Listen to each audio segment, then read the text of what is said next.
Okay, I think both Monty and Forrest are now co-hosts. And again, I thank them for serving us so well. And I thank the rest of you for being here. And we thank Bernard for being here. And he is going to be with us today and 2 more weeks after today as we look at this idea of substitutionary forensic atonement and other themes in the Hebrew scriptures, or what we call the Old Testament.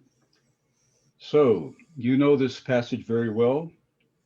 The earth is the Lord's and all that is in it, the world and those who live in it. For he has founded it on the seas and established it on the rivers. Who shall ascend the hill of the Lord, and who shall stand in his holy place? Those who have clean hands and pure hearts, who do not lift up their souls to what is false, and do not swear deceitfully. They will receive blessing from the Lord. Get my fingers to work here. Which they're not going to do. Here we go. And vindication from the God of their salvation. Such is the company of those who seek him, who seek the face of the God of Jacob. Lift up your heads, O gates, and be lifted up, O ancient doors, that the King of glory may come in. Who is this King of glory?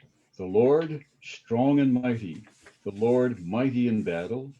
Lift up your heads, O gates, and be lifted up, O ancient doors, that the King of glory may come in. Who is this King of glory? The Lord of hosts. He is the King of glory. So let's pray.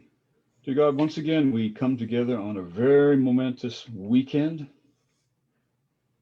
mindful that one of the justices of our Supreme Court in the United States is now at rest. Whether we agreed with her or disagreed with her, or partly this and partly that, we all recognize that she served this nation with great integrity and conviction and influence. We also know that this thrusts us into an even more contentious political season as the parties jockey to replace her. We pray for our nation in this time of great, great stress. In Christ's name, amen. Okay, Bernard. Well, good morning, everyone. Thank you for joining us again. And now we come to the text. And I invite you, in fact, I urge you to get yourself a Bible. And we will begin in Genesis chapter 15 as we indicated, Genesis chapter 15 and the first verse. So make sure you have a Bible in front of you. Doesn't matter which translation it is. I will be using the New Revised Standard, but I doubt that will surprise any of you because we have talked about that in the past. And we will, I'm reading from Genesis 15 and verse 1. After these things, the word of the Lord came to Abram in a vision. After these things. This is, in essence, a term that need not indicate any more than what followed the events of the previous chapter and didn't coincide with them and didn't precede them. But as we begin to read on in chapter 15, we see ties to chapter 14. What was the verbal form in chapter 14 is the noun form in chapter 15. There is a link between it. The previous chapter was told for a reason.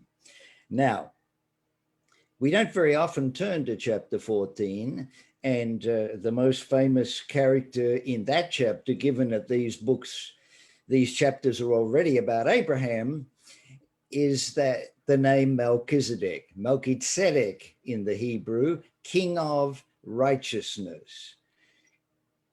He is mentioned again in Psalm 110, and then those two psalms combine through a rabbinic mind to produce the story in Hebrews 7.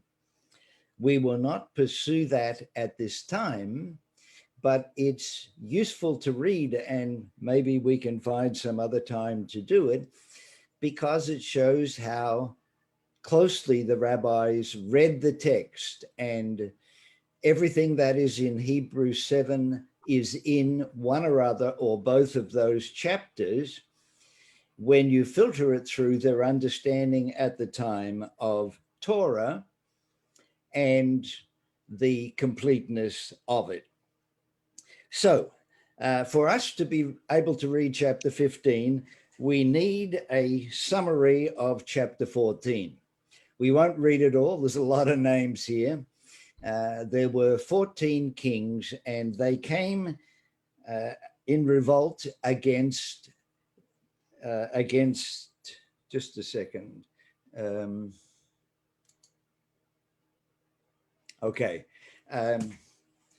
They came in revolt against Sodom. And we learn from this text that whereas earlier Lot had pitched his tent toward Sodom, in chapter 14, we find him now living in Sodom. And so these kings take captives, and they include Lot. So someone escapes and notifies Abram, as he is still at this time. In chapter 14, verse 13, Abram the Hebrew. And this term Hebrew at this time usually indicates an outsider. He stands out like the proverbial sore thumb and amongst this group, and is so identified. He's the outsider. And so he gathers together his resources, which are listed at 318. That number was important to somebody, and probably the one who was in charge of the army. So this group goes against and tracks down and attacks the kings that had come, and is able to regain the spoils and the captives, Lot and everybody else, and so he returns. Word must get out to the king of Sodom, because he comes out to meet Abram. Verse 17, after his return from the defeat of Chedorlaomer and the kings who were with him, the king of Sodom went out to meet him in the valley of Shaveh. And then there is the gloss there to indicate that means the king's valley. And King Melchizedek of Salem brought out bread and wine. He was priest of God Most High. So Salem is related to Shalom. He brings out bread and wine. To New Testament eyes, this sounds like the first communion service. And it is important because it goes on to say he was priest of El Elyon in the Hebrew, usually translated Most High. Mainly because of the Septuagint, Paterkrantoa, all-powerful, the one Most High, a priest. Significant to note in passing that the first priest in Israel was not Aaron, it was Melchizedek. And again, Hebrews 7 plays upon this fact. But he was a king. He was not a divine being. And he had a role to play. He blessed him and said, blessed be Abraham by God Most High, maker of heaven and earth, and blessed be God Most High, who has delivered your enemies into your hand. It would be very difficult for an Israelite, and particularly for a Jew, to read this passage. It is horrifying, horrifying. Remember the order that we learned? God first, others second, self last. It had its good side and its bad side. And you'll probably identify with one or the other quite readily. Shocking, because Melchizedek, the priest of El Elyon, blesses Abraham or Abram ahead of God. And the rabbis had explanations, and it gave voice to their surprise, and believed that Melchizedek was in danger of eternal punishment or something like that because of it. Then Abraham gives him 1/10 of everything.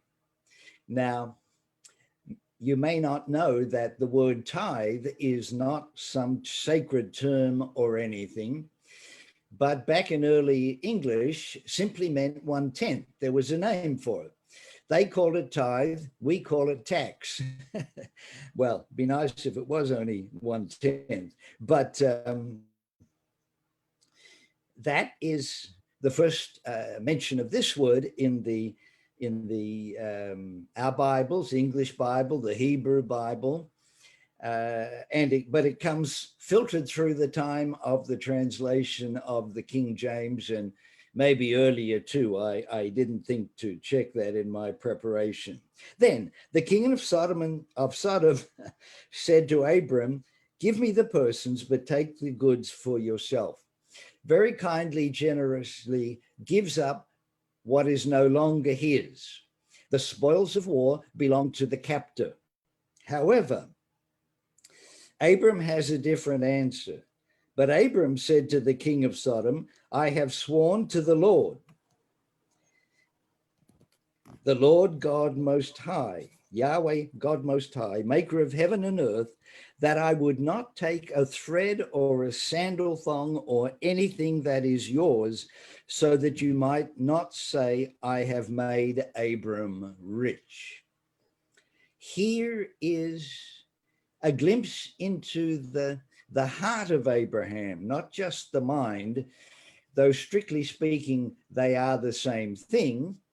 But at the time and beyond the end of the New Testament, nobody knew that the function of the brain.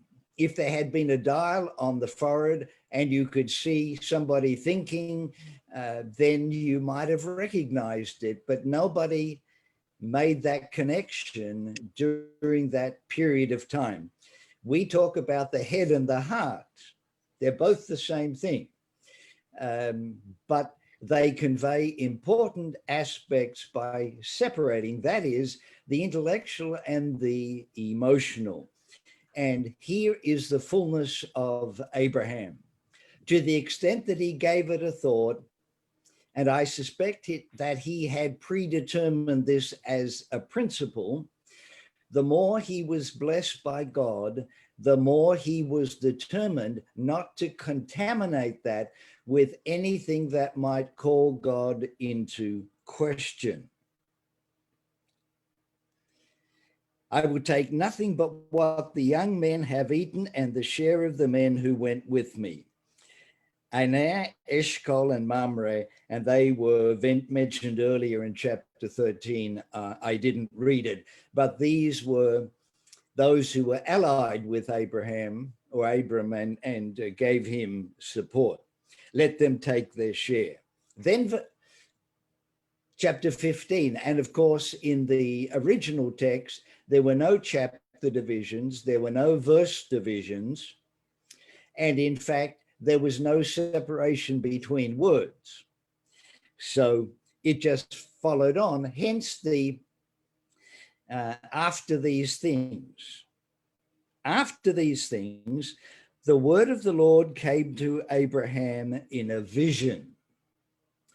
By the way, let me pause to commend those of you who were able to take the time to read the passage, and you took the first step, and I appreciate, and I indicated ahead of time that for whatever reason,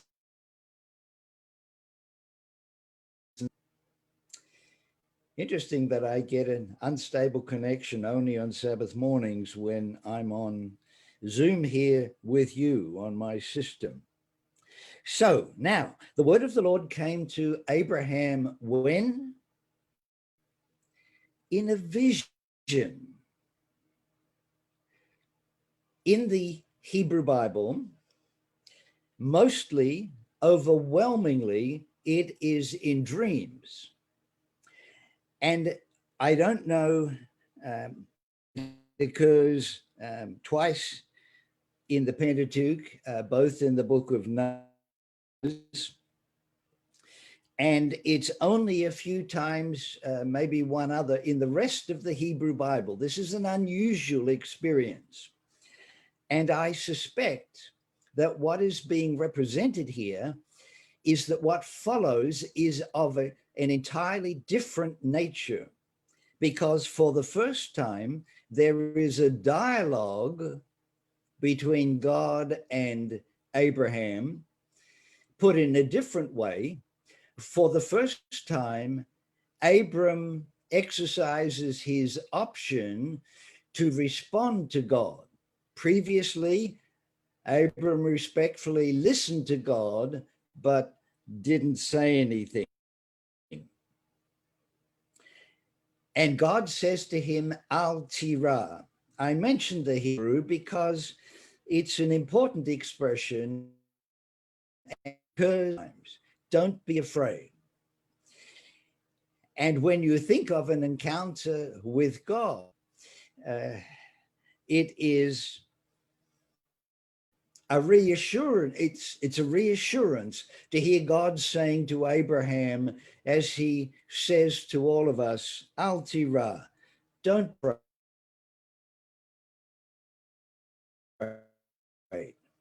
Don't be afraid. Word is what ties us back to the story of Melchizedek. There it's in the verbal form, here it is the noun. I am your shield, your reward shall be great.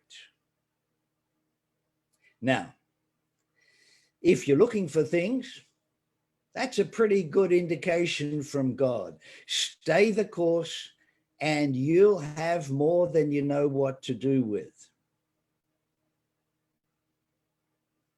I pause to create a space for Abram's response. Abram said, O Lord God, what will you give me?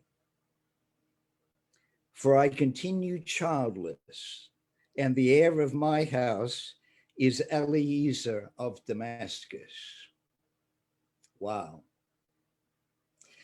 Not only does Abraham take the opportunity to exercise his freedom of speech, he says, in essence,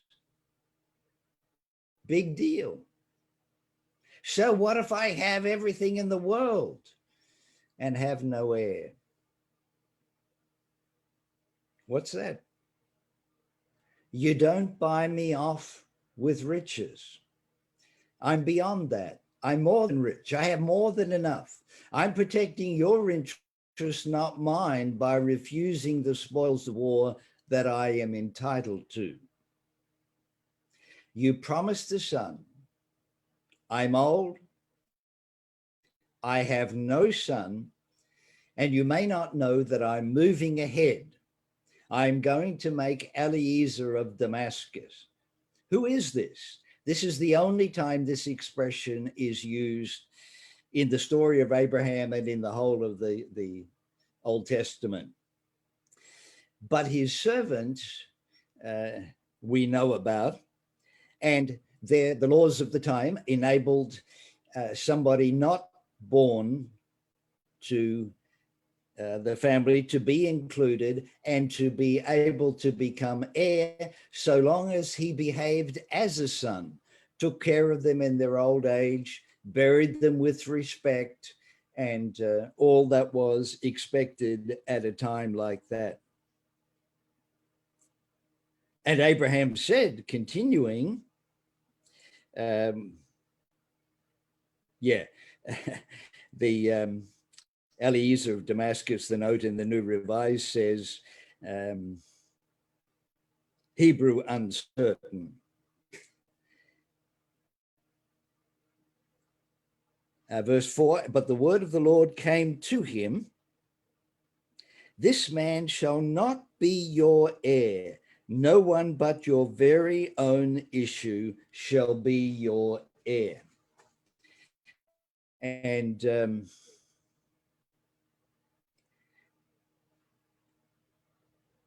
yes, and God says to him, this man shall not be your heir. And in the Hebrew, your is second person masculine singular. Your heir, Abraham. Why not? Why is it not plural? It takes two to tango. And who is going to be the mother of this child? And in the following events, and what happens when Abraham and Sarah, combined in their choice, take Hagar, they may be playing back on this and saying, Abraham said, God said it was me, not us, that would be the parents of this child. So perhaps that's what God has in mind, and they went ahead with it. And then verse 5, he brought him outside. Did this happen in reality? Did he leave his tent? He's in a vision, not a dream, otherwise he would be sleepwalking. Or was it in terms of as if he went outside because he would know what the skies looked like at night? Brought him outside and said, look toward heaven and count the stars. If you are able to count them, count the stars. Now, that's not very assuring here in Southern California. Some of you will live in places where the night sky will be stunning. I don't have any trouble at all counting the stars that I can see, although there are fewer if I leave the planets out. Not many at all. The light density is so strong. And where I think it was around Grand Canyon or something like that. We were camping and I went out at night and I looked up into the sky and saw so many stars. My first reaction was, wow, that's a bit excessive, isn't it? And then I realized, well, that's how many there are. And Abraham had much to enjoy there because there was absolutely no light saturation.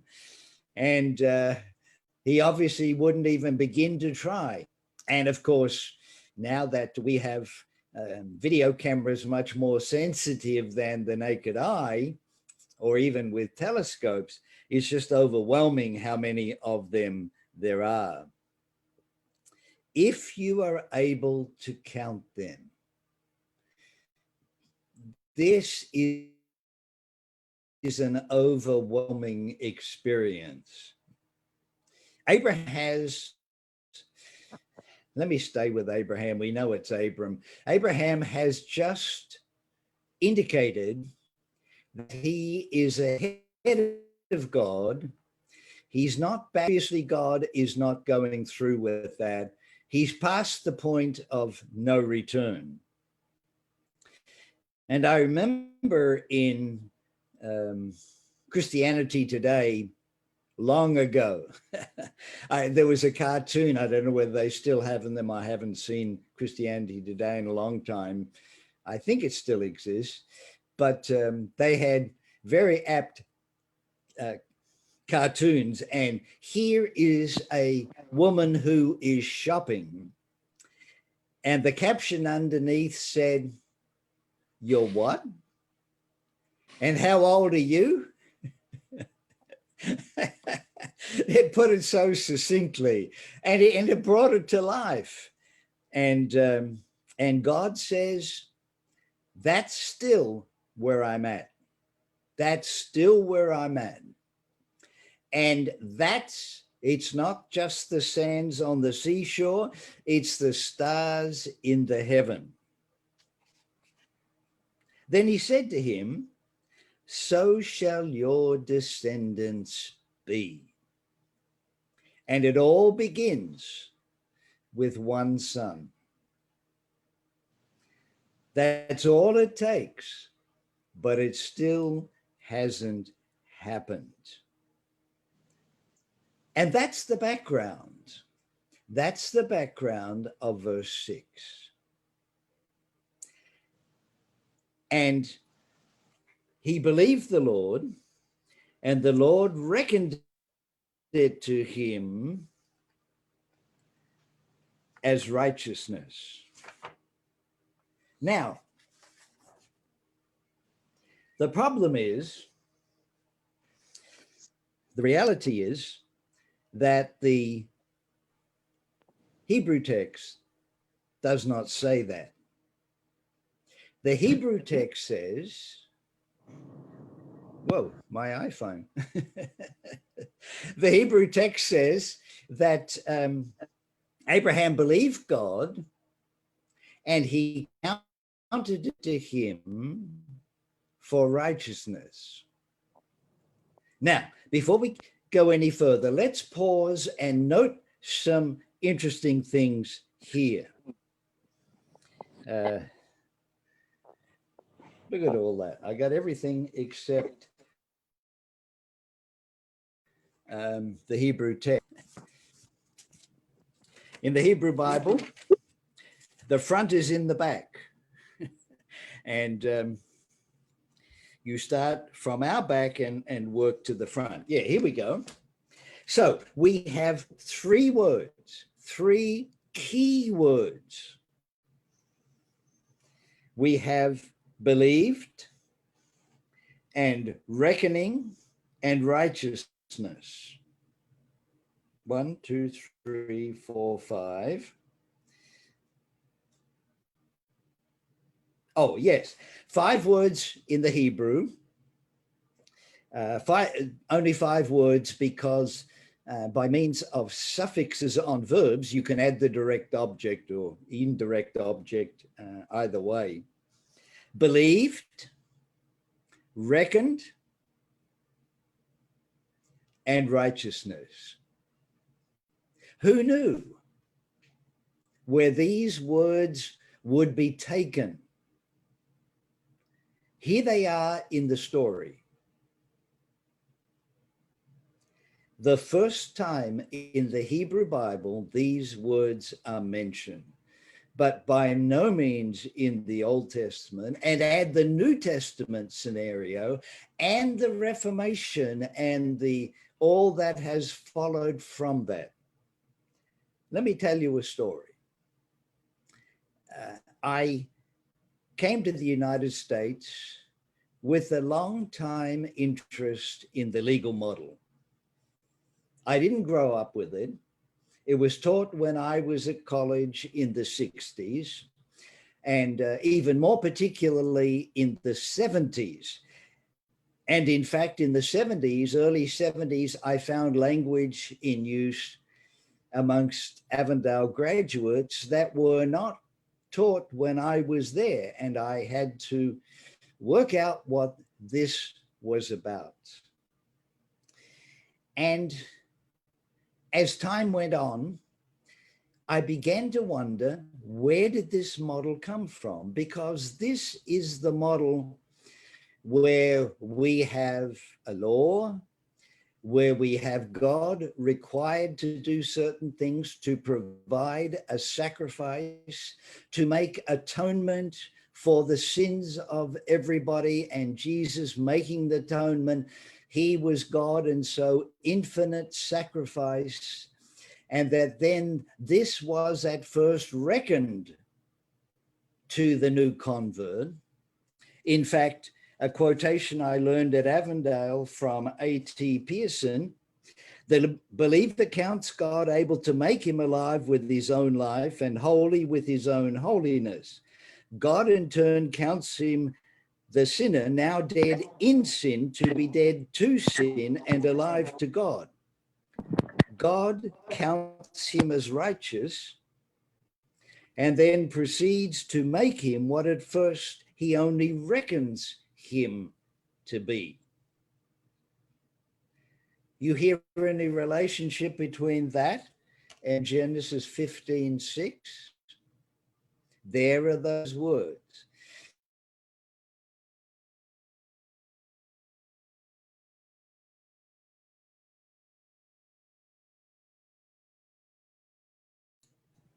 How long have I been muted? You muted. Somebody muted me. Well, I don't know who it was, but all right, you're back. How much did you miss?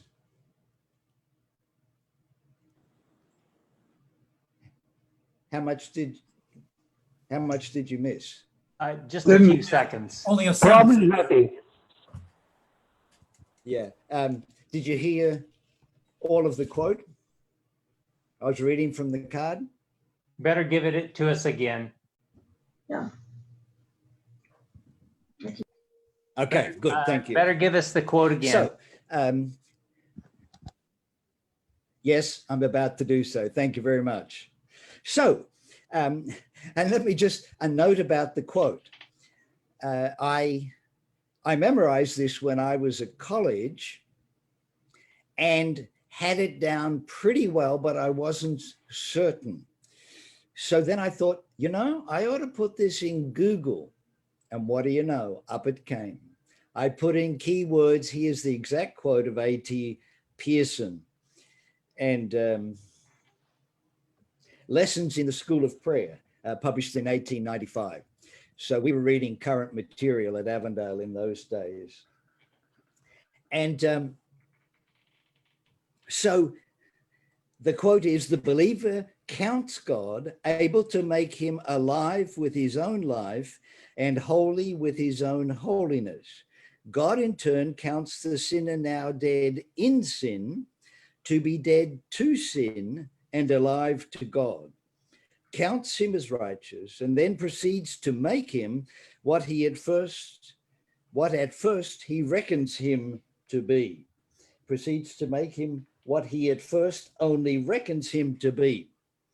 I used voice recognition yesterday when I made the card, but didn't check it, and so it made a typo. And then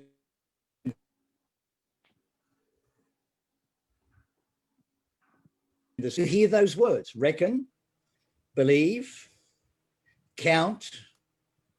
Those are the three key words from Genesis 15:6. However, I never made the connection. I just didn't. I don't need to explain it because it's inexplicable. And I wondered over the years, over the decades, what's the origin of this legal model? And I read C.K. Barrett, who pointed out the fatal flaw of the legal model. God pretends, God makes, and then God at first reckons, and then he makes. And students of Reformation theology will be familiar with all of this. I taught a Sabbath school class for many years here at University Church, and the last book that we studied was the book of Genesis. It's a good place to begin when you come to the end. And nobody remembers how long, but it was a matter of years, not a matter of months, and certainly not weeks. And we went through every chapter in detail. And we came to Genesis 15, and I read it in preparation. And then it jumped out at me when we came to verse 6 of Genesis 15. And I immediately said to myself, This is not the legal model. This is not God counting Abram as righteous, because Abram has just said to God, God, that promise finds no response in me anymore. I waited and I waited, and I'm getting older and older, and who knows how little time I may have left, except you in the Old Testament understanding. But he had turned that aside. And God says, I'm trustworthy. I give you assurance, and I give you something to remember this by. Every evening when you see the stars, remember that's the beginning of your descendants. They will be so many, so many, and they'll shine like the stars in the sky. And Abraham put his faith in God again.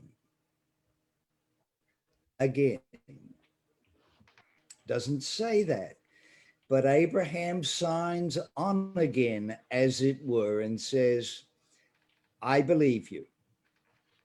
Now, in chapter 17 and verse 7, something occurred that we never mention. We know full well that Isaac's name has to do with laughter, and that Sarah laughed in chapter 18. We overlook, for some mysterious reason, that in chapter 17, Abram laughed. Yes, Abram laughed. Again, his faith was slipping, because now more time had passed.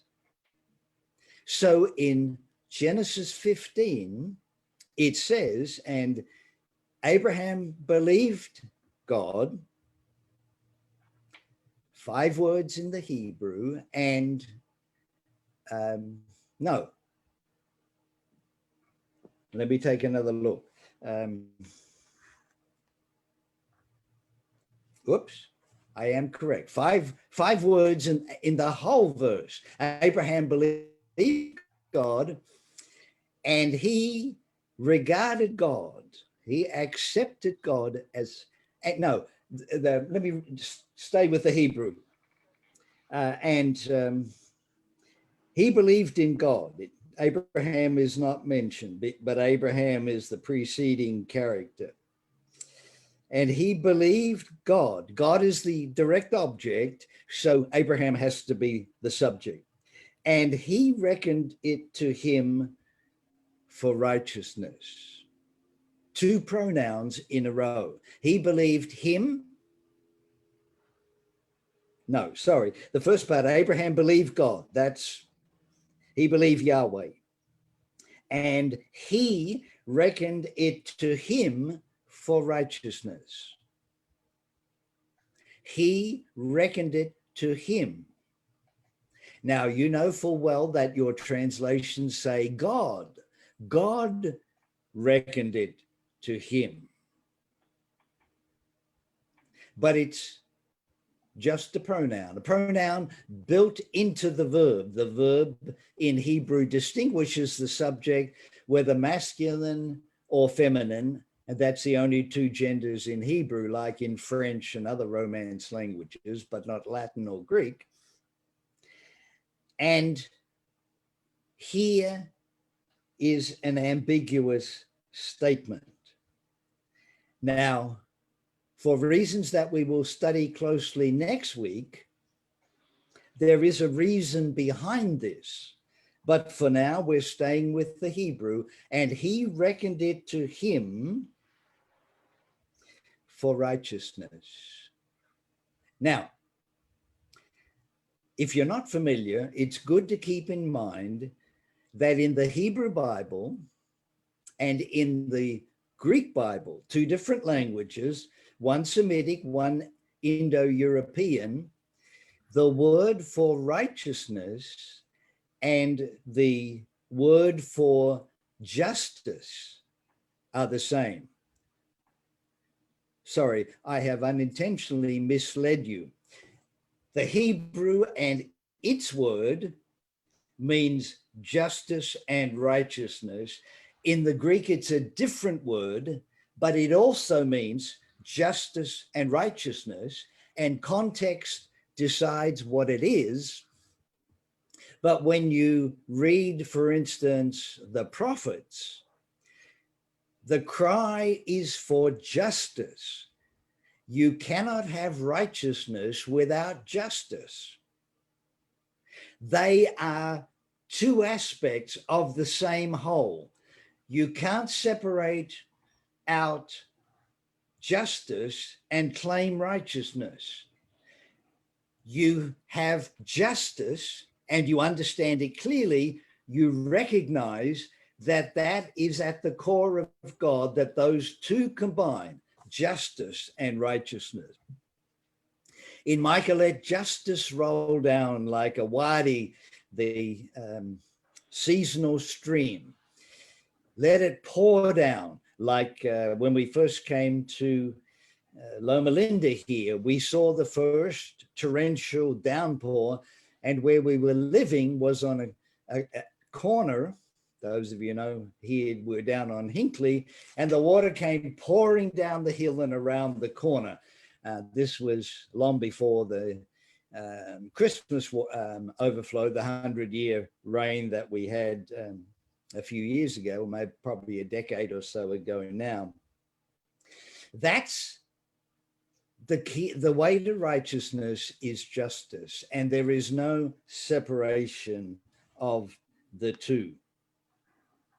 Now, something interesting. So I came to this passage and immediately said in my mind, that's not the legal model. This is too soon. And the careful telling of the story of Genesis, one of the things that I have come to respect and admire is the clarity and the brilliance with which the Hebrew, the Jewish mind tells stories. They're legendary. And whenever this book was written,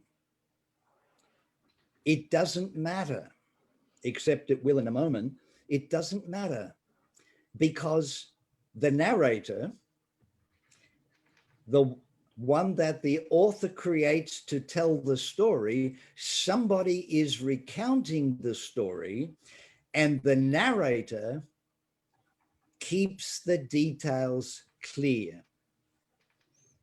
Let me illustrate what I'm talking about, and we'll show the extreme to which this will go in the NIV and repeated in the TNIV, the New International, and in today's New International, which put yesterday's New International out of business, says, verse 6, Abraham believed the Lord, and he credited to him as righteousness. I covered earlier in our sessions, but some of you may not have been here then, that we are confined in our understanding of God to human models. We choose our model. In fact, and this is intended respectfully, though it often isn't said that way, in reality, we get to create God in our own image, because as we understand God, so we create the ways to illustrate what God is like. You know from English, similes and metaphors. The simile extends its hand, extends its elbow now and says, hi, I'm a simile. Don't mistake me for the truth.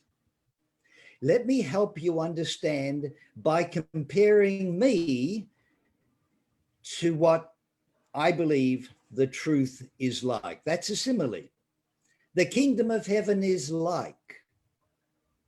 And we have so many because none of them nor all of them create the truth. None of them is the truth. It's our best illustration of what the truth is.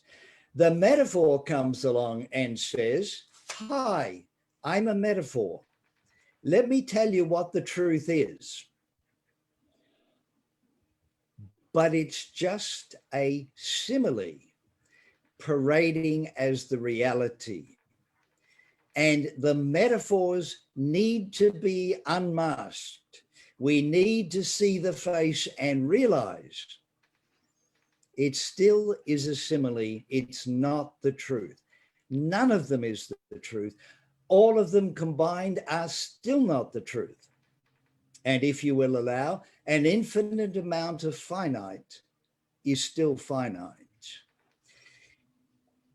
And what has been done with this verse is that the simile, the metaphor, has been made the truth.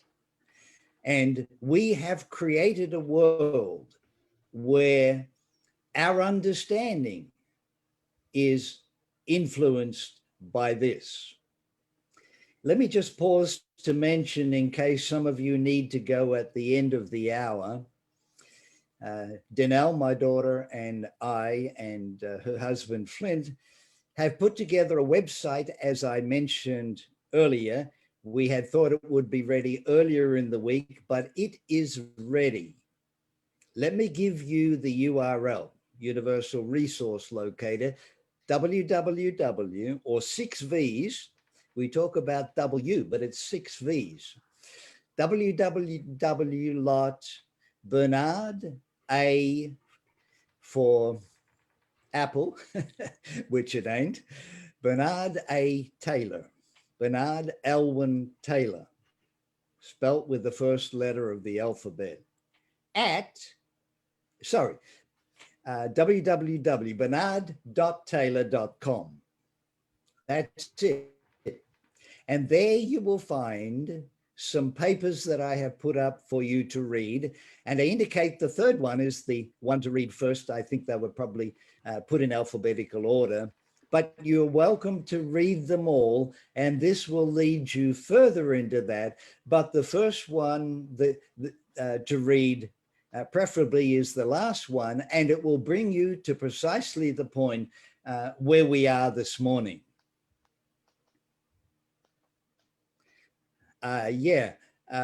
Somebody put a thank you, Catherine. If somebody would do that, Danelle, perhaps you can put that up. So here we have a passage which is not to be read as the model. To be effective, a model has to already exist. If I say to you, well, actually C.S. Lewis did this in his writings. He created the model, but by the use of animals and so on, it was able to be seen. Thank you very much.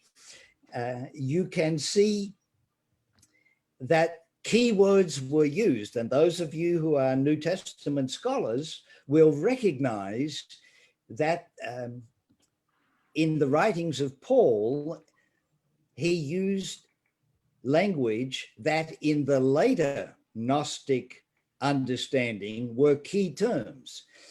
That led many to believe that Paul was Gnostic, but with a closer study, it was recognized that Gnosticism was from the previous generation, but by whatever means, Paul took the key terms and used them, particularly in 1 Corinthians, but in other places as well, to describe his gospel that he was presenting. Here in Genesis 15, we have in Genesis 15, we have in the story of Abraham, his reaching a point where he believed God, and Abram counted God as righteous, regarded God, accepted God as righteous. Now, when we use the word counted, because of our English vocabulary, we always go to accounting and accountancy and similar places and create an artificial word that was not originally present here. Here is a word that we readily bring our much millennia later total of understanding to it and say, oh, here it is. But there was no bank on the corner in Beersheba that extended a loan to Abraham to help him get established and gain his assets. That did not come for a long time. And in fact, Gerhard von Rad and other Old Testament scholars, on the basis of Genesis 15:6, dated the book of Genesis much later, because it was not until that banking system had developed those sorts of understandings that Genesis 15 was read in that light. That's one matter. The other matter is, some years ago now, in the restudy of Paul's writing, there was the development of what is now known as NVP. It's spoken of in the abbreviation, the New View of Paul. It's an important view. It is a stepping back behind the Reformation to the time of Paul, and the issue, amongst other things, as whether God can be trusted. So God promised to Israel that he would make of them a great nation, as we have seen. And then Christianity comes along and God says, you're my new Israel. And Paul says, this is the new Israel, grafted into the roots of the old system. And we accepted that because we were the ones that we understood it was referring. We as Christians, nothing particularly Adventist about that understanding. But then minds began to look at the text and see what Paul was struggling with. Can God be trusted? So he makes the promise to Israel. He makes the promise to Christians. Who will be next? And that issue is one that was near and dear to the heart of Paul. And lo and behold, in Genesis 15, when we look at it and take it in its context, Abraham believed God and counted him, accepted him as righteous. Because you see, in the beginning of Genesis 15, God has been put aside. Abraham is going beyond him and saying, yeah, that was yesterday's news.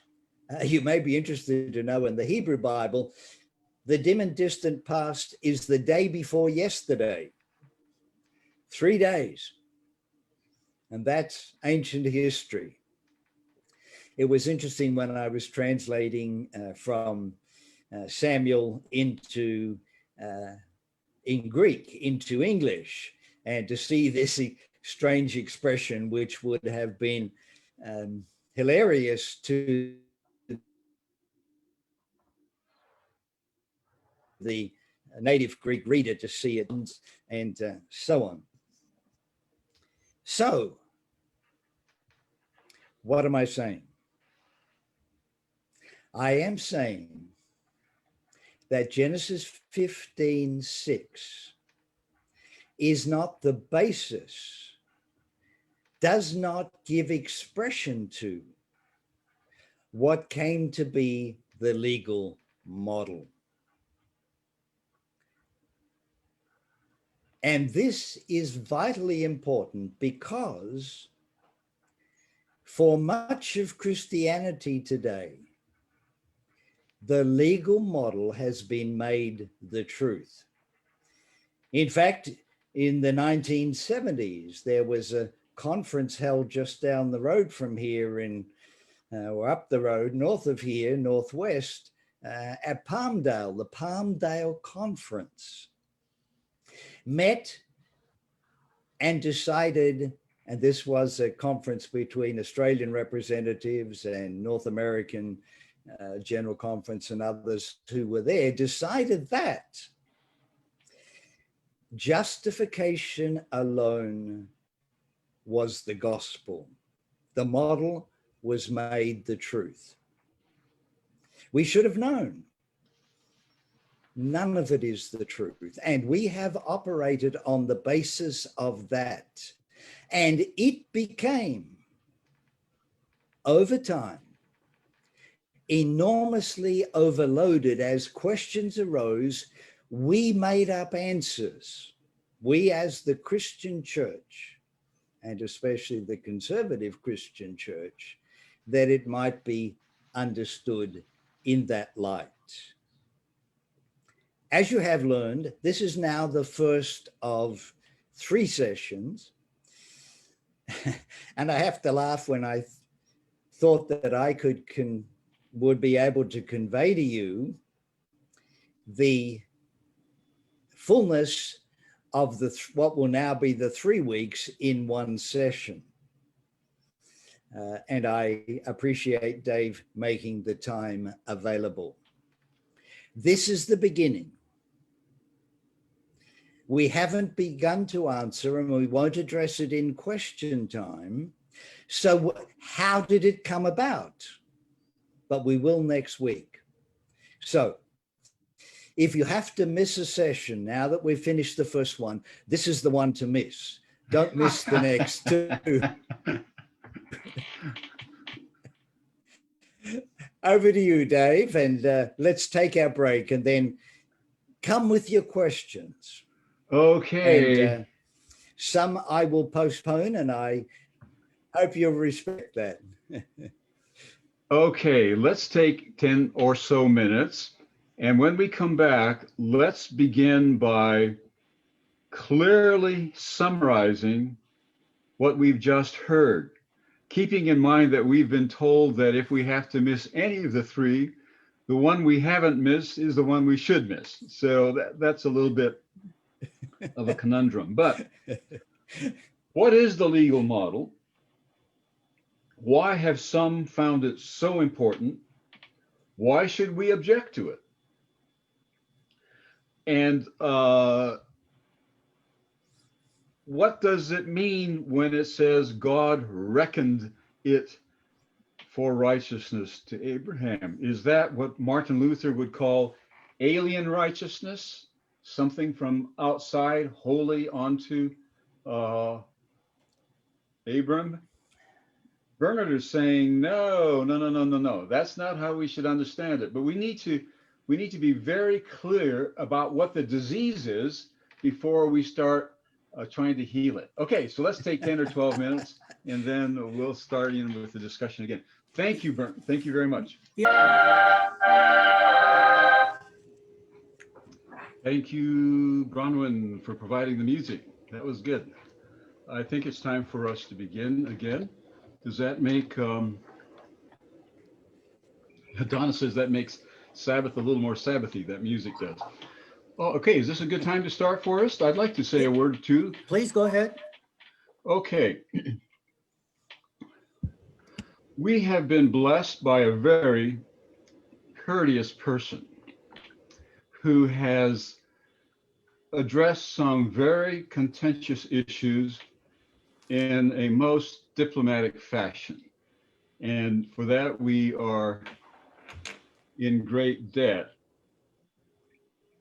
let's, at the risk of being not so courteous, be a little more vivid about this matter. What is the legal model? Well, it's the idea that in the heavenly judgment, our guilt is transferred from us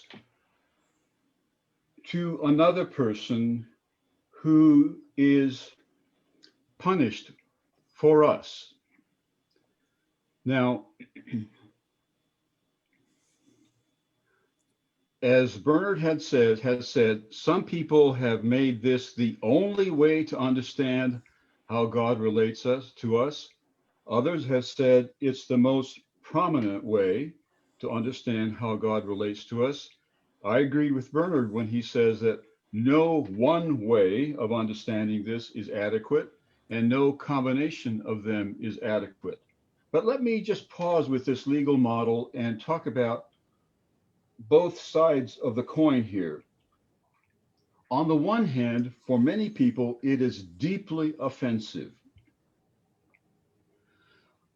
It sounds almost as if God is saying, or it sounds almost as if we are saying, God would like to forgive us, but can't do so unless someone is tortured to death.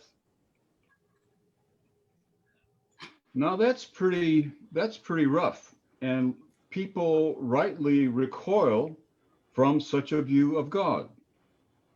Okay, that's one side of it. The other side of it is that there is a deep human longing for retribution. There is a sense that those who do wrong and hurt others should not be able to do that without paying the price or a price. And therefore, if someone is forgiven just straight away, God says, I forgive you, and nobody pays the price, a deep injustice has occurred. And that too is offensive. So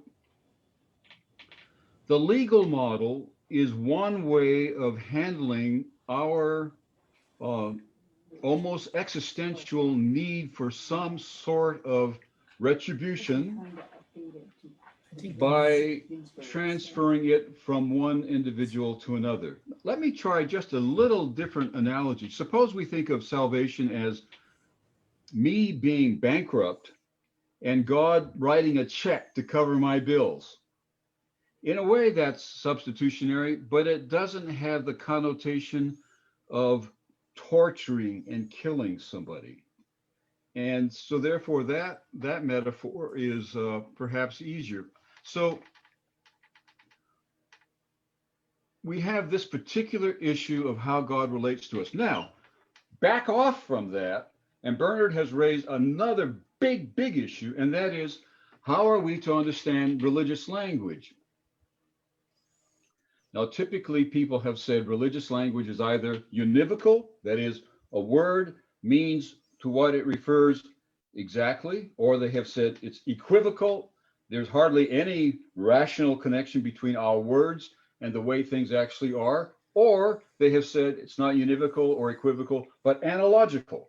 And Bernard has taken the point of view that our religious discourse is analogical. That means it has some connection to that which we are referring, but not a complete overlap to what we are referring. So that's a big issue that's different from just this focused matter of the atonement. And so at some point we need to talk about religious language as such. But now I'd like to ask Bernard a question, and then I'll let others jump in too. And that is, Bernard, when the text says God reckoned it to Abraham for righteousness, what does that word mean? Does it mean that God recognized Abraham to be a righteous person, or does it mean that God decided to treat him as though he were a righteous person, even though that may not have been entirely the case, or does it mean something else? Yes. Just let me Okay. First off, Dave, thank you for the clarity with which you gave your presentation. And I would like that to be the conscious background of where we go from here, because we have, I have much more to say, and these issues will be addressed. And after that, please repeat your question in just a few words, and then I'll answer that. Okay, I'm moving away from my more general comments to the specific word reckoned in the New Revised Standard Version. Yes, okay. Now, one way to understand that would be to say God recognized that Abraham was a righteous person, or another way to think of that would be to say God decided to treat Abraham as though he were a righteous person, or there's probably a third or fourth or fifth way. What's the best way to understand that? In actual fact, the answer is none of those. And what I hope everybody will go away with here is, in effect, a tabula rasa, a blank page, because the Hebrew does not say that God reckoned Abraham as righteous. That is the, though you have to unring that bell, that's my point. The Hebrew doesn't say that. And there are Hebrew commentators who also say that. Ramban, one of the Sephardic, one of the Spanish rabbis in the 1200s, said just that. He went through this passage and said, God can't be reckoning Abraham righteous because he has just stepped back into his, in line with God. He had left God behind, as it were.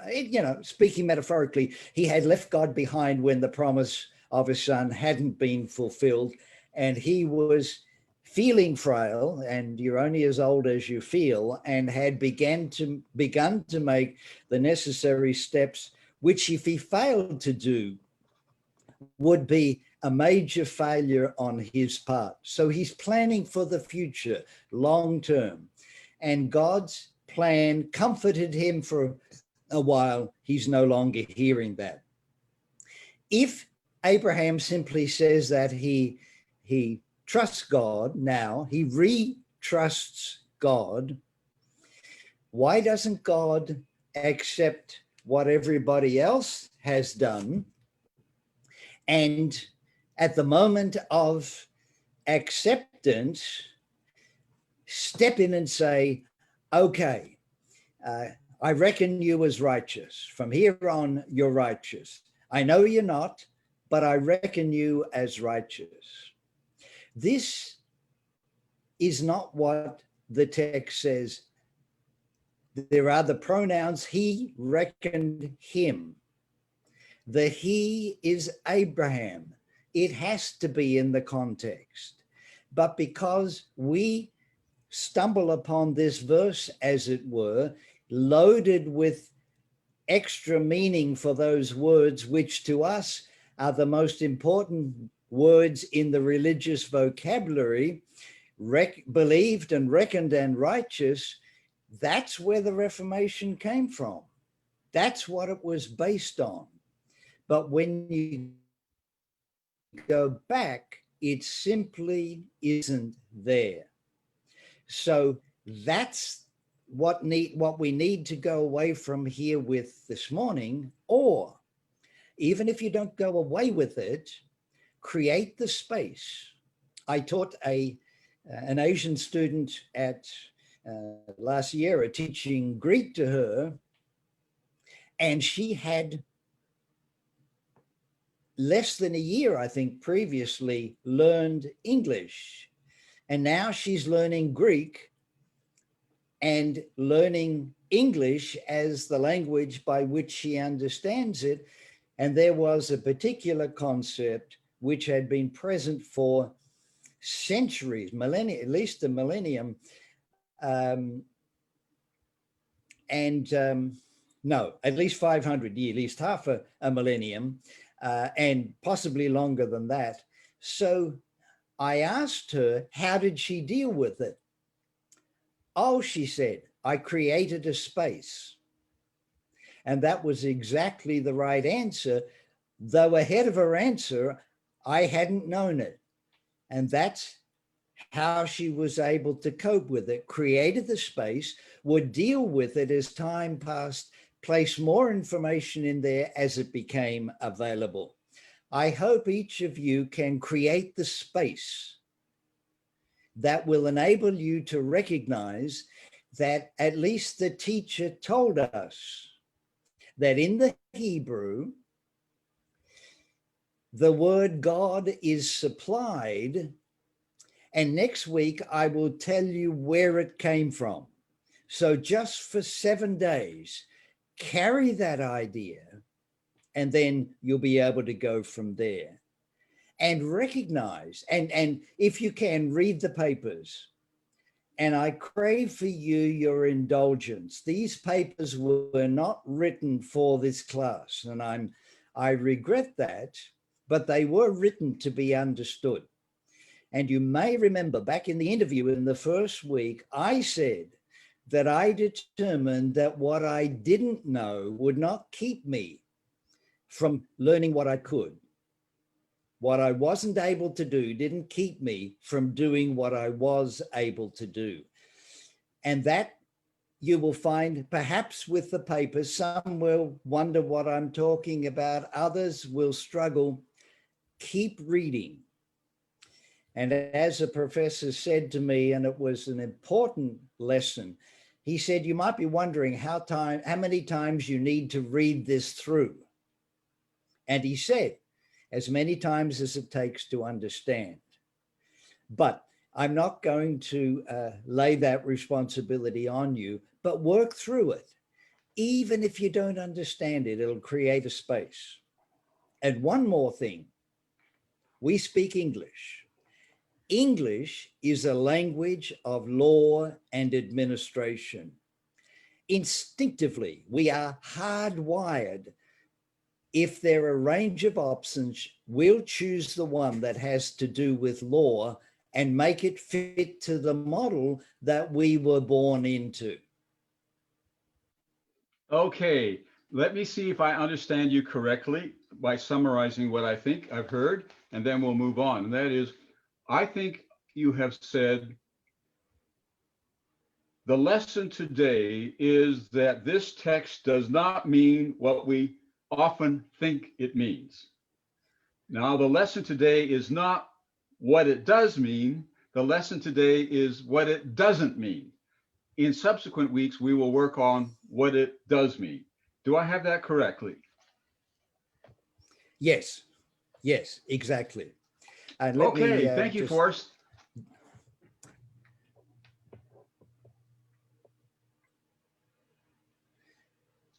I think we'll need you to unmute yourself for us.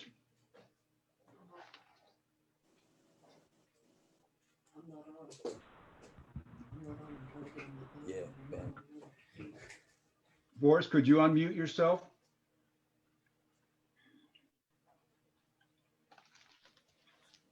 I tried to, but it didn't seem to unmute. George, Tishi, it's up to you. You have a question? Yes, thank you. Thank you, Dr. Taylor, for these presentations that are very clear, very helpful.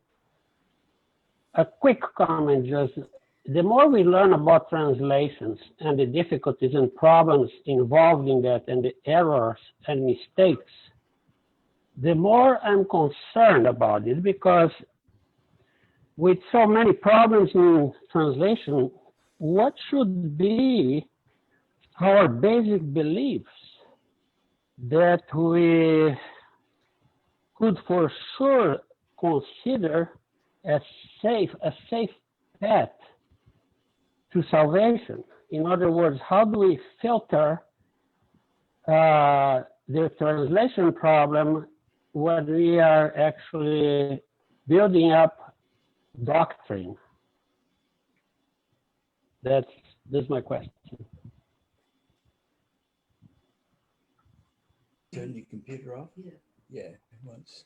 Yeah, yeah, okay, we're back up to full bandwidth again. I think I understood your question. And this is what my Sabbath school class wrestled with too. And it's necessary for me to state it strongly, but that what I've said about what Genesis 15 is saying, this doesn't mean that we can't understand anything. I've listened to linguists who say that it's impossible to communicate, words are metaphors and all of those things, but they believe that the system will hold up until they're finished talking, and then it will collapse around them. The issues are real, but they're not insurmountable. The human brain is amazingly adaptable. And there is naturally a refinement of understanding. Let me go back to this, the words of Jesus. There are many things I'd love to tell you, but you're not able to hear them. Why? He didn't say. But one of them is that there were not the resources available to be used as similes and metaphors, combine them to be used as teaching models by which to understand. So many things have become possible. When I was a boy, a telephone was something wired to the wall and it went somewhere to an exchange and there was an operator. A cell phone. Prayer has become so much easier to understand, and especially with satellites, and we're well on the way to heaven through the satellite. There may be celestial repeaters, so no signal gets lost. We have such great resources. And as we go back, as we learn more about language, we're able to refine. I'm offering you a refinement. It happens to cut off at the root one of our deepest models that has become so intricate that nobody seems able to understand it. And you see, there are questions that arise. If this is the beginning of the legal model, then a single act of faith, this is Abraham getting the Nobel Prize way prematurely. And because he's just re-believed. And so it's not necessary. Independently, in studying Paul, the new view of Paul has created a critical view, and it turns out that Genesis 15 happens to be saying the same thing. Abraham believed God and regarded him, accepted him. It's hard for us not to use the legal language that has in English been attached to this word.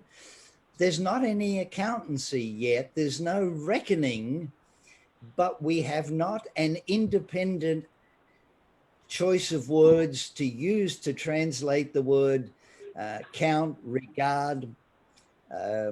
Jewish translators are able to do that, but I have found that particularly difficult. I have waited many years until I resolved a lot of issues, but that's one that I still struggle with. And so I appreciate the question, but there is a whole world here that we need to step back into and out of.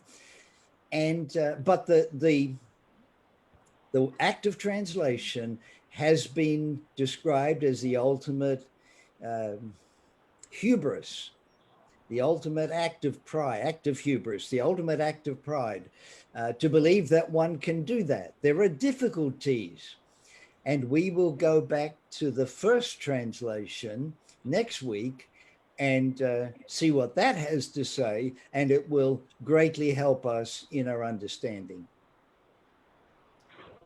Thank you so much, and I'm looking forward for next week.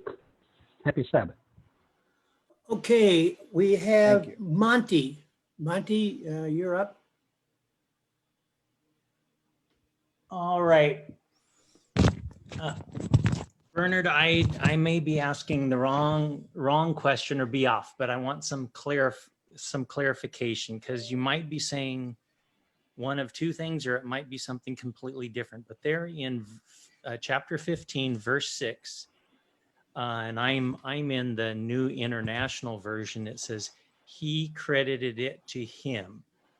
Now, one way of hearing what you've said is that we attribute that first he to God, but that's incorrect. That in the Hebrew, it's not God, it's actually Abraham. Yes. And so it's actually Abraham attributing something to God, not God attributing something to Abraham. Is that what you're telling me? Or are you saying something different? That's exactly what I'm telling you. There are two pronouns. He counted him, accepted him as righteous. The King James Version didn't add a subject, and it left it ambiguous like the Hebrew. Now, the NIV, I read that earlier, not only is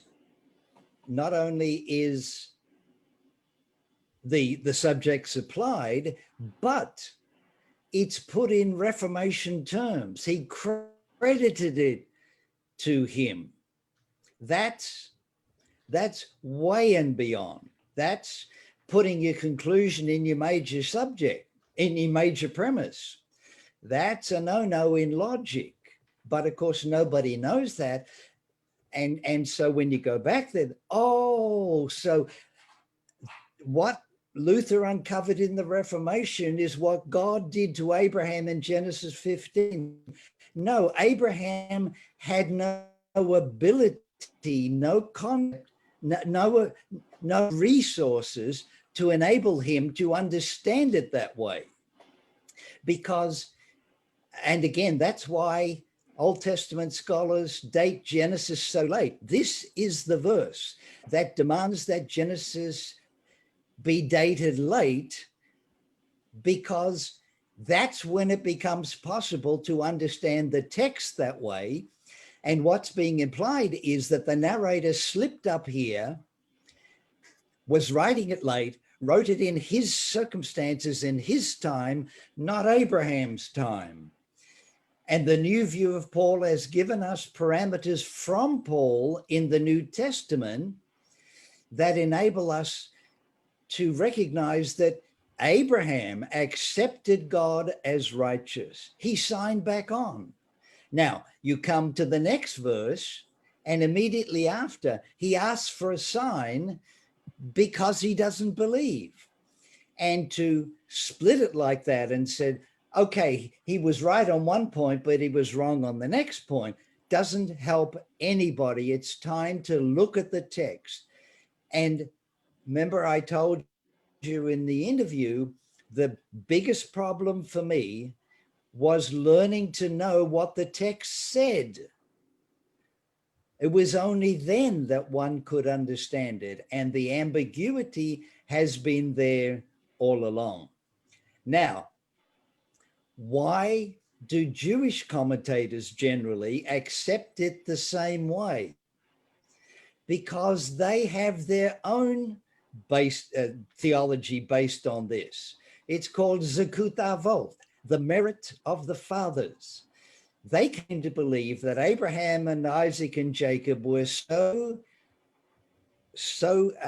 righteous that they set up a resource, a bank, a credit,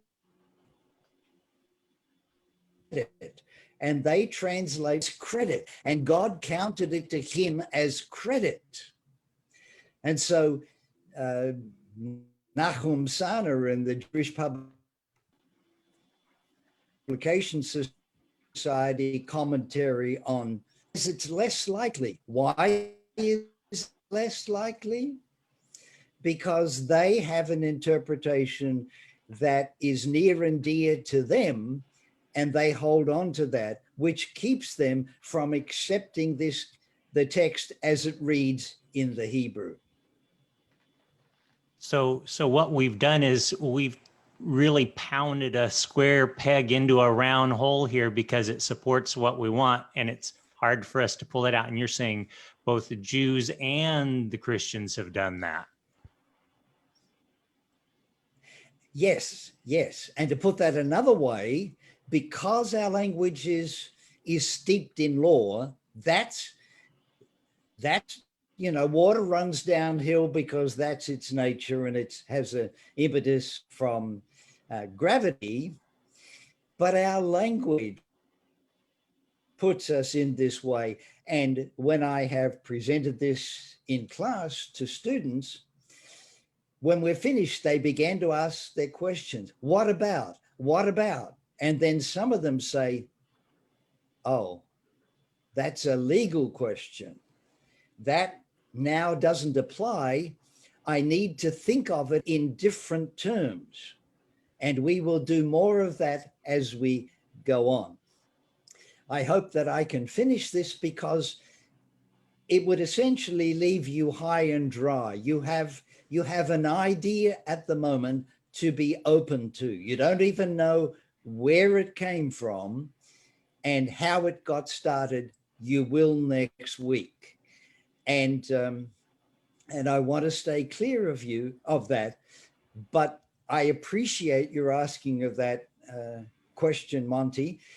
That and don't anyone worry about their questions. Where you are is the question to ask. And I hope that you are hearing that, in fact, the Hebrew is ambiguous, and the answer that has been selected based on 16th century theology is not where the narrator was or where he could have been, because the circumstances of Abraham were not that even Abraham could have understood that. He might as well said, Abraham, I'm giving you a Nobel Prize. And Abraham says to God, what's a Nobel Prize? Don't worry, thousands of years later, people will, and I'm putting in a message for them. You can't cash this in. It's nothing, but I just want to have a place marker for when we come to the 19th century or whenever Nobel Prizes began. Okay. Is that okay, Monty? Okay. I'm going to go. I've got on the list so far LaDon, Rodney, and Michael Racine. So LaDon, oh, and excuse me, before LaDon speaks, if you want to get on, raise your hand or wave your hand or something so that I can see you. So LaDon, you're up. Forrest, Yes. could we add McKinley and Peter to the list somewhere? I can. I haven't been any signal that they had a question. So, but I can add them. Sure. Okay. But let's go to LaDon. Okay, McKinney just raised his hand, so. Dr. Taylor, thank you so much. I just want to say that you have been a revolutionary and have made quite a bit of chaos because what you have presented for a lot of Seventh-day Adventists that I have come in contact with has been very hard to accept, that maybe what they have based their faith on has not been what is right. Maybe the Bible that they thought, it's the Bible, it's in the Bible. And then you have challenged that maybe what you think is truth is not. And so it has occurred to me that there's a lot of things in the Bible that we want to accept and build our faith on, but there's a lot of other things that the Bible talks about and we have not heeded to. I agree with you that Bible is not a book of facts, and a lot of us have taken, I mean, I'm just saying, do we build our faith on God based on this book of facts? The story of creation, is it facts about the 7-day creation, or is it what we understand and we have to create space? Is the fact that Jesus says, the poor you will have with you always, is it fact or is it a command? So I think you have created a lot of earthquakes, and I like it because it creates space for us to say, what is it that I really want to know about God? So I thank you, and I think you need to change your middle name to Anarchy. This is not.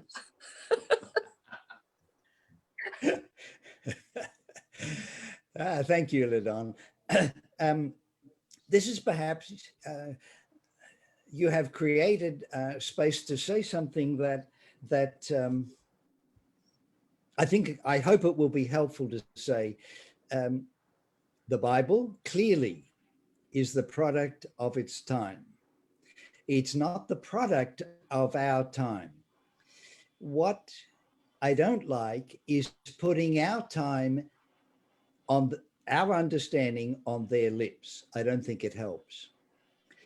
And what I have come to deeply appreciate is that God met the people where they were.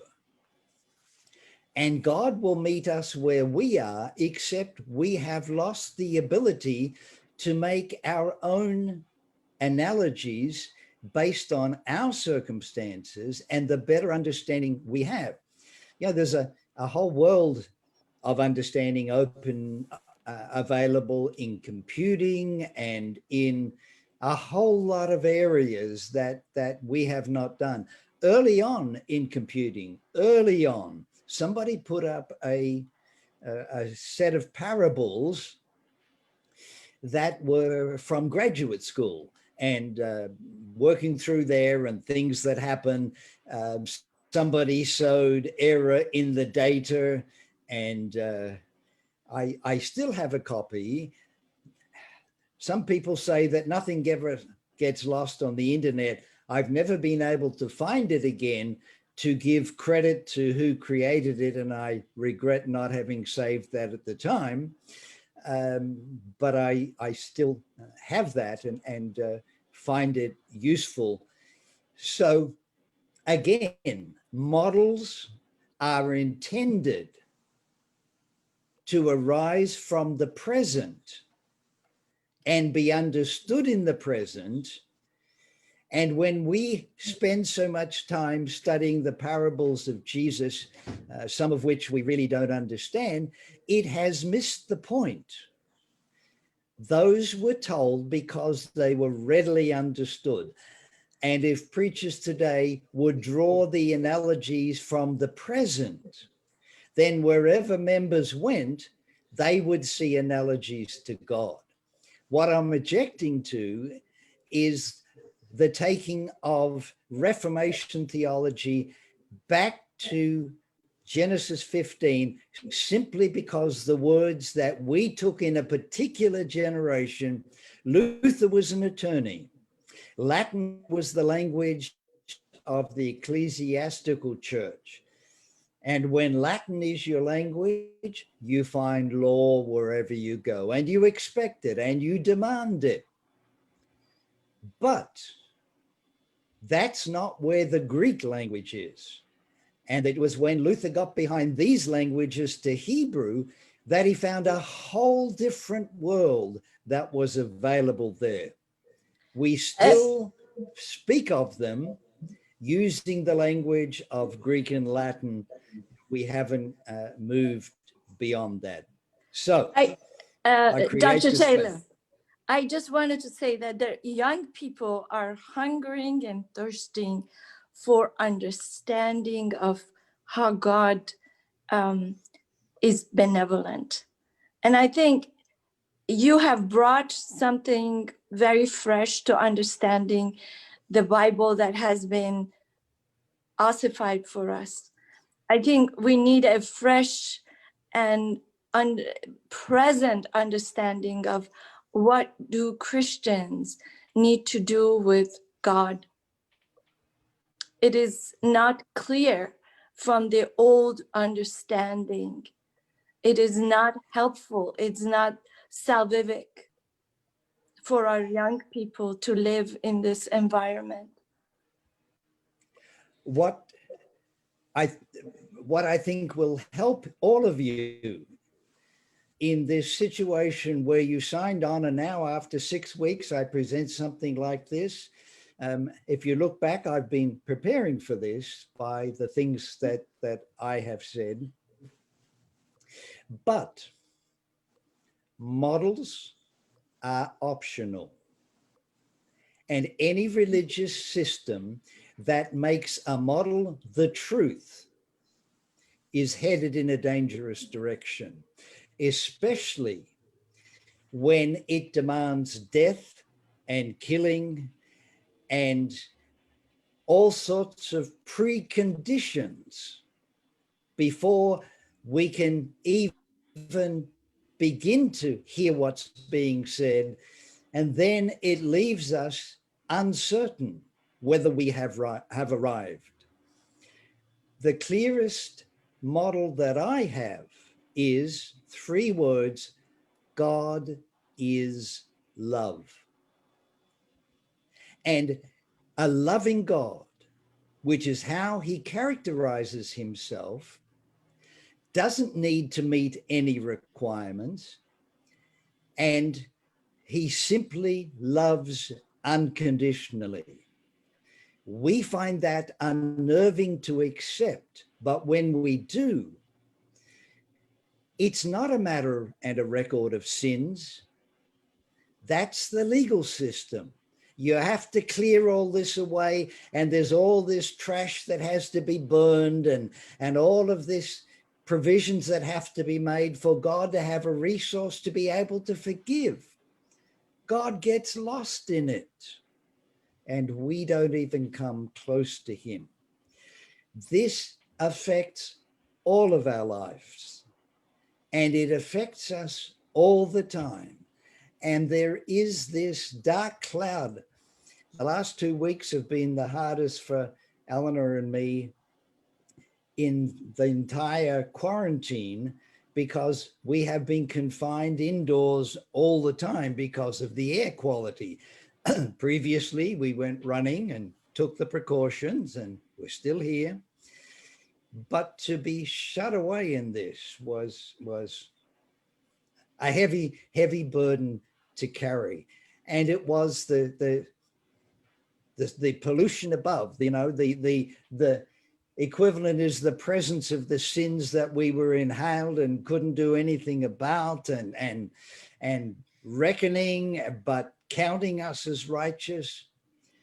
God doesn't have any preconditions. That is the legal model, and it is optional. It is not required. If you want to retain it, be my guest, but understand it's your choice. Okay, thank you very much. I have now Rodney Corker, and then Michael, and then McKinley. So Rodney. Bernard, thank you very much for today. I'm going to ask 2 short questions. They're co-joined questions, and I ask them as a non-theologian, but somebody who has a deep respect for Hebrew authorship. Does Rabbinical Judaism have any common belief for a justification, an atonement, or any kind of substitutionary theology? And then tied to that is just heads up, for that's a straight out no, right? Yes. No. Yeah. They I got don't. it. That's all you They need. don't. I just need a one-word answer to that. Now, in Yes. preparation for next week, and you've kind of led me into this, is can you just briefly mention a couple of untruths, theological untruths vis-a-vis the Reformation that are poorly anchored in the Hebrew text, just so that I can better prepare my mind for next week?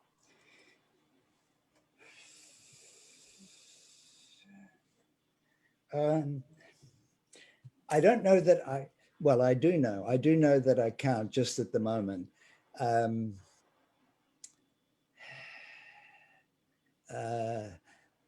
My time in my head is full of this, although there are lots of ramifications that go beyond this.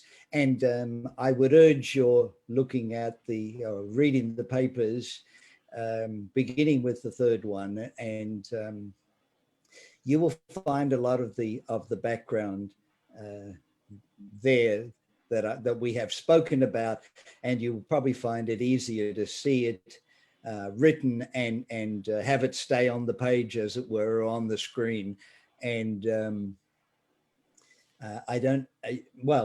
so have it stay on the screen and have the visual of it and be able to keep it in mind. But no, under pressure now, as it were, and you're not putting me under pressure, but it's just the circumstances.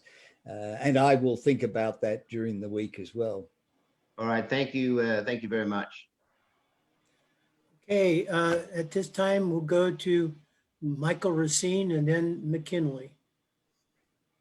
Michael? Yeah, thank you again, Bernard, so much. So I would like to be certain that I'm understanding what you're saying with that verse 15:6 A and B. Would you say that it would be fair if you were to offer a paraphrase, if I were to offer a paraphrase of that verse in this understanding, I think I would offer something like, it's a Hebrew parallel. Abraham believed God because he assessed God as righteous. There's sort of two ways of saying the same thing in that verse. How would you react to that? No, you're reading the legal model back into it.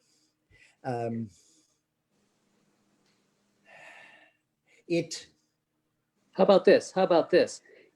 Abraham believed God because he assessed God as being trustworthy. Yes, exactly. Okay, that's really what I mean. Okay, yes. I love it. Yes. I love it. And it takes Abraham's righteousness or unrighteousness out of view. Yes. And it takes mine and your righteousness out of view, and it puts into view God's faithfulness. Yes.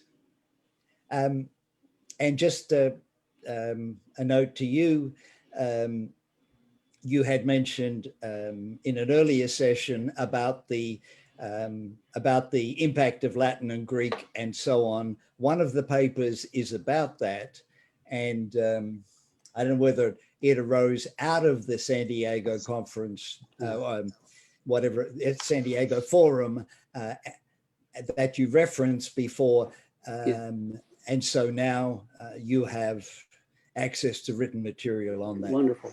Can I offer one more observation about this sort of revolutionary thing you're bringing to our awareness? You remember 2-3 years ago when actually Dr. Bull and Dr. Sigby Tonstad both received their Winiger Award.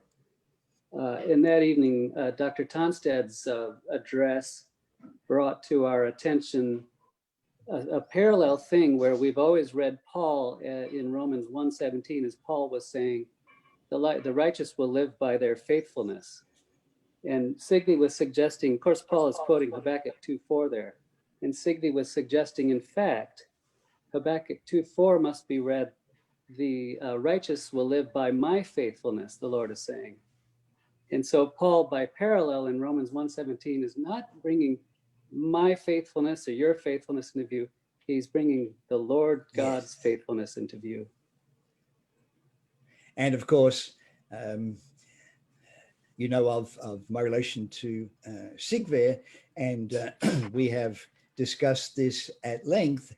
And my interpretation of Genesis 15 is independent of his, but it is in line with the new view of Paul. Right. And Paul was referencing this verse under a different set of circumstances that I will present next week. The New Testament is so far unaccounted for, and Paul's view, and that is the major theme for next week, so that you will know where that came from and how it arose. Great. Thank you. Forrest, it's 12:30, I think. I do, yes, I have McKinley as the last one. Do you want to go with him? Okay, and then Or we we can can continue. wait on, forgive me, David, or we can wait till next week for my question Okay. and comment. Well, let's, I think some of us would like to continue. I do also think that we have a covenant with Dr. Taylor that at 12:30, he's free to leave, and we can continue if we want. But this concludes the formal part of our discussion, and I would like to thank Dr. Taylor Bernard for what he's done. But I'd like to do so in a way that picks up on what LaDon said. That is, what we've heard is very revolutionary. Here we have a man who's saying maybe Martin Luther got it wrong. My, that's revolutionary given the last few years in Adventist life. But then we have Monty Butler and Michael Racine, the doctors Butler and Racine, following up and saying, well, it's not merely that we have misunderstood the text, but there is a very positive payoff for understanding it differently. So this is not bad news. It's bad news followed by good news, and that's the important point, and that's why this is so very, very necessary. So let's have the benediction, and then we can continue after that. Even if Dr. Taylor has to leave, the rest of us can continue. The Lord bless you and keep you. The Lord make his face to shine upon you and be gracious to you. The Lord lift up his countenance upon you and give you peace. Amen. By the way, I mentioned that the website for Dr. Taylor did show up in the chats. So if you didn't get it, it's there. You can copy it. Okay, over to who was McKinley. next? Well, Oh, McKinley. you want me was- to still, okay. And then Bud Racine. Oh, well, all right. Thank you, Dr. Taylor, for your presentation. I am having a different takeaway from some of the presentations. And one big takeaway for me is that there are many uncertainties associated with textual criticism. And to orient my questions, I refer to, quote, a statistical approach to textual criticism with special reference to the Peshitta of the Old Testament. This work is a 2-volume doctoral dissertation by M.P. Weitzman, circa 1974. I read all 800 pages, except the parts having to do with the Hebrew, since I'm not a Hebrew reader. But I think the big takeaway from what he reviewed, which is an exhaustive treatment of the different methods of textual criticism, is that there is a lot of room for improvement. And I want to ask, do you think that there can be improvements to the existing methods of textual criticism?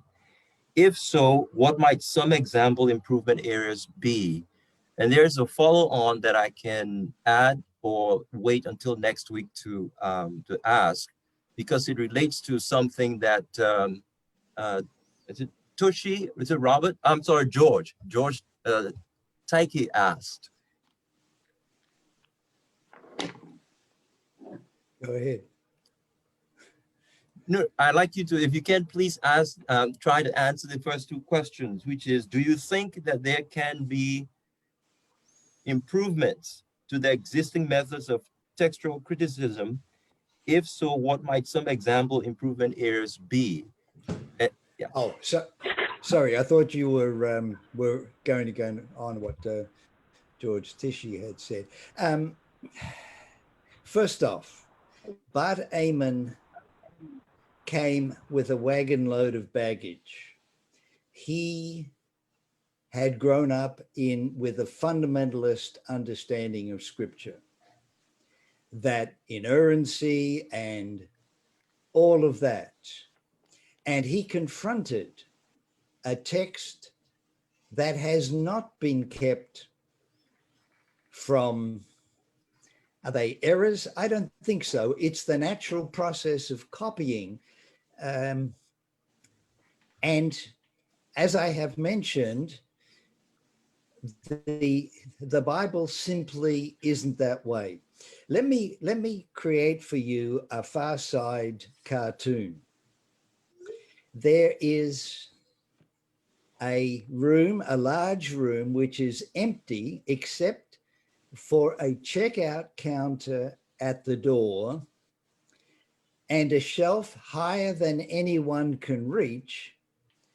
And the caption underneath is the inconvenience store. And as soon as I saw that, I said to myself, there's a cartoon of inerrancy. And you see, we have no inerrant documents, period. The Word of God, as we refer to it, was incarnated, was inscripturated in human terms. And we deal with that as best we can. Now, what inerrancy requires is a philosophical approach which accepts a priori, ahead of everything else, that everything to do with God is without error. And it manipulates the data to try and account for any issues that may arise, that have to arrive because that's not how the text has been preserved. In the meantime, the rules of textual criticism, and they're not hard and fast rules, but they have arisen from a careful reading of the text and the resources that we have. But because of Eamon's background and his understanding and the shocking revelation that was, he was at Harvard, I believe, when he discovered this, and he has been wrestling with that. Those of us who grew up in a different world where that was, even if believed by some, was not the rule, and Adventists can't, because we have said that the Bible is inspired and Ellen White is inspired, and there is no difference. Once we've said that, we now come to the place where we have autographs that are placed on the same level, not scriptural autographs, but Ellen White autographs.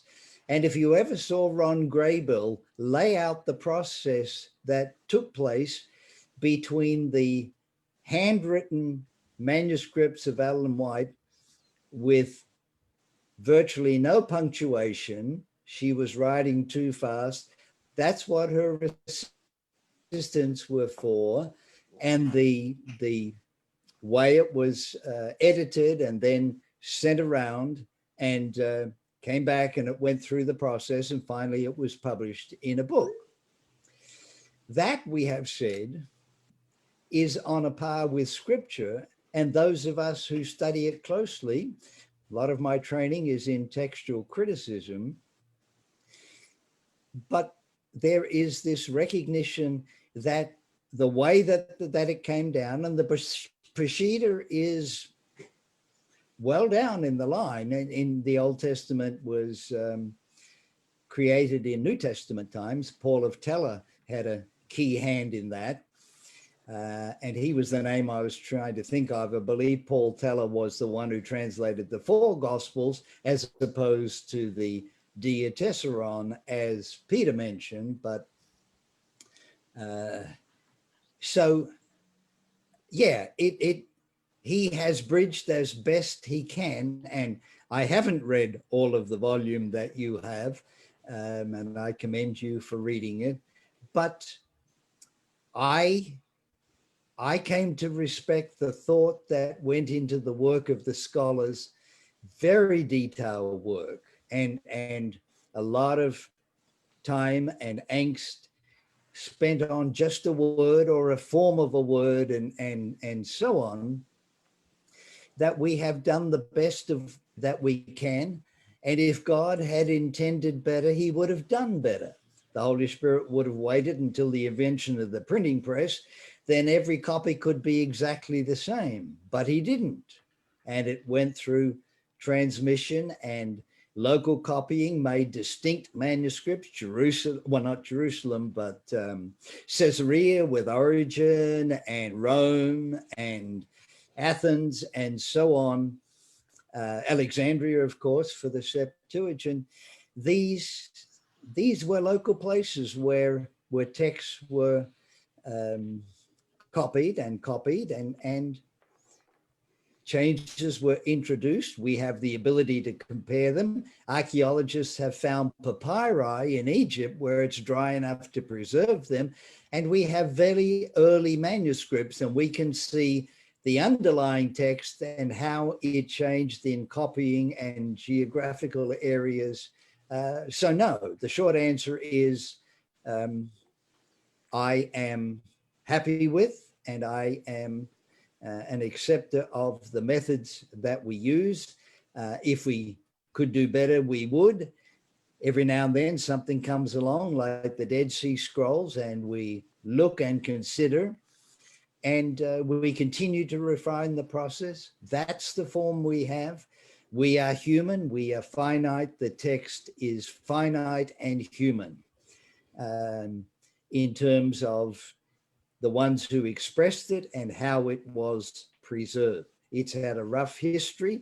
Many people gave their lives for it, but that's the form in which we have to understand God, except for analogies that where we see God at work, as the Israelites believe they saw God at work in their time. So thank you for that. I'm going to hold my second question until next week, but I just want to be sure that we're talking about the same thing. You mentioned a Bart Fellow, but the person that I mentioned, whose work I referenced, is M.P. Weitzman. And he graduated from, yes, he graduated from the University College of London. And his thought is sort of similar to yours, but he's taking this mathematical approach to assessing So but that's New Testament, because, isn't it? That's where you have the resources to be able to be mathematic. We don't have enough resources for the Hebrew Bible. We have to go to texts like the Peshitta and the Vulgate and the Armenian and the Coptic and all the rest of it to try and glean what we can. That's done in the New Testament too. Yeah. And part of the problem is that arose after my my education. I have some exposure to it, but everything doesn't become mathematical for me. But yes, I am aware of that. And if it helps, bring it on. Bring it on. Okay, and I think you'll be interested in learning about or hearing about this next week, because it addresses some of George. Do you say Taiki or Tishi's questions? Tishi will do it. I believe it's Tishi. Okay, Tishi, thank you. So I'll wait till next week. We have a question here for us. Why is Peter being avoided And I have no intention of having Peter avoided. On the other hand, if he doesn't want to speak, we can't pressure him. But I would very much like to hear from Peter if he has something he wants to say. Yes, I can say a few things. First of all, I want to thank Bernard for his presentation. It's a real privilege to have a scholar that is able to make a comparison, taking a text analysis and look at the classical languages, Latin, Greek, and Hebrew, and try to find a correspondence in English, taking in consideration the fact that the meaning of the words over time is changing. But looking at the text that you started your presentation with, I have to tell you that I found another interesting thing in the text that we can look at, and I want to hear your opinion if this can constitute a real presentation for us. As I said, I was not very much interested in the textual analysis that you did so well. I mean, looking at the grammar, looking at the history, looking at the semantics of the words, but also not looking at the legal theory, because I know that there are so many theories of atonement, and we can have a whole discussion on this topic alone. But in the text, I found something else that interested me. And as I said, I want to hear your opinion if you consider that we can have a presentation of it. In the text, there is a promise of God made to Abraham that his seed will be like the stars of heaven. And of course, for this, we can have an incursion of Jewish history from the beginning, starting with Abraham, approximately 1700 before Christ, and going all the way to the present. And looking, of course, at the fact that they suffered for 2000 years exile, persecution, pogroms, and they lived under several administrations, and they succeeded in thriving, prospering. And even at this day, we have approximately 15 millions of them living, and we have approximately 2 millions of them living in New York alone. What do you think? That's my question. That was a question? I said, what do you think that this can be a presentation, as the topic of a presentation? Well, I just gave my presentation. I think that will stand on its own right. It didn't scratch where you itch, apparently, and that's okay. That's okay. Well, Peter, I don't. Yes. I'm not sure I understood the question, because I think it's important. Let me try to. Could you say it again so I can understand it? It's not a question. It is a question. Well, yeah, Peter's asking a question. I think I'd like to hear what Peter's question is. Well, in the text, we looked at the textual analysis of one word, counting or considering or whatever the semantic is.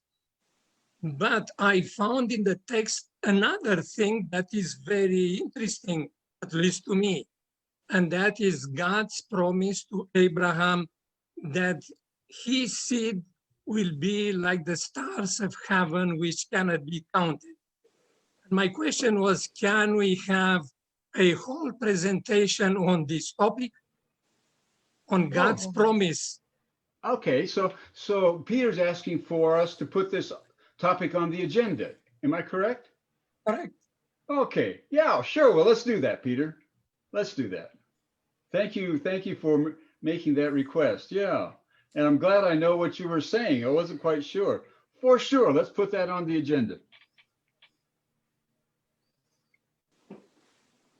Forrest, who's next? maybe Forrest isn't with us. Bud, looks like you might be next. I don't have a question, just an observation, and that is in relating to issues that are new to us. And the psychologist here can relate to this better than I, the term cognitive dissonance. It takes us for a while to for the lights to come on, and because of cognitive dissonance. The other thing that I was concerned about was David's remark with regards to the fact that the whole concept presented here was rather revolutionary. I think it's revolutionary from the standpoint that this is the first time that I've had the privilege of hearing Dr. Taylor speak to this issue. However, I am of the opinion that there are a couple of people who are giving Taylor a standing ovation from the grave, that being Proventia and Maxwell. And so from that standpoint, I'm hoping that David did not suggest that they had nothing to say about this, that the whole concept is revolutionary. I would disagree with that. Yes, I think it's revolutionary from the standpoint that Dr. Taylor has been willing to share this excellent information. And I believe that many of us are giving him a standing ovation for doing so. One other thing that that David has mentioned, as well as Peter at different times, and that is there are many models of salvation as it relates to the crucifixion. And I disagree with that. I think that there's only one reality there that took place. I think Maxwell was on top of that, upside down and backwards in every which way. It was not acceptable by the brethren. And I'm looking forward to Dr. Taylor expounding more as the weeks progress. Thank you. Thank you. If I Yeah, may I respond after you responded, Bernard? Yeah, okay.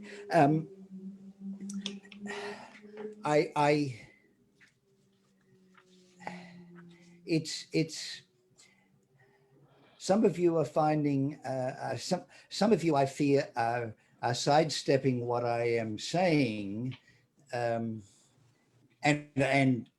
I don't know why, and it's okay if you do, but as I again mentioned at the beginning in the interview, I am hardwired for text, and I have not heard this presentation. Mervyn Douglas put up some information of what I was not aware. Unfortunately, that will go when we sign off. I'd be interested to have some way to have access beyond this time. But I'm presented to you from my experience, which is a set of circumstances that perhaps no one else in Adventism has had. And I have been on this theme in my own mind for decades, have not presented it until now for a variety of circumstances, one of which was that it be a positive experience. And originally I had planned to present all of the material, which would have been in brief outline, and you would have heard more. But you've only heard one of two major experiences. The other one is where it came from. Now, nobody needs to accept that I have no axe to grind. I will not confine you to any place with temperatures above 120 degrees. But it is something that I have, that has touched my own life, that has freed up my own experience, that I am forced to march to the beat of somebody else's drum that addresses issues that they claim. And when I came to this text, I realized they weren't there. At first, I couldn't even let myself think about it, although there was a way around that, but I just kept my mouth shut. And then I shared it with Eleanor, and we spent a whole morning on the spur of the moment talking about it. And we have gone through this together, looking at different angles and characteristics and the import of this and what it frees one from. It frees one from a whole system that has been set up. And the alternative is simply to experience the love of God. A simple model without baggage, and that no sin. When you love, you overlook. You don't say, oh, let me compile a list of your sins and we'll find if there's somewhere that we can deal with that. You're forgiven. In John 3 and the story of Nicodemus, Ellen White says that's the clearest account God ever gave of the redemption process. And I can quote the circumstance, I can quote it some other time, I don't have it in front of me. And it included nothing about sin, nothing about law. It was the new birth. The new birth she felt was the clearest in her day that she, that in her study of scripture, that explained what it was. You're an orphan. You are adopted into a family, and instantly, there's no probation, you are part of the family and have rights that appertain thereunto, as graduation documents used to say. So, yeah, this is what I have found. This is who I am. You will listen to others. This is the first time that you have heard me, and I appreciate the fact that you have continued listening, and I pray that you have, that you will find it a blessing. If there be any virtue, if there be any gain, think on these things. I think it will be well worth your time, and I look forward to seeing you next week. Thank you so much.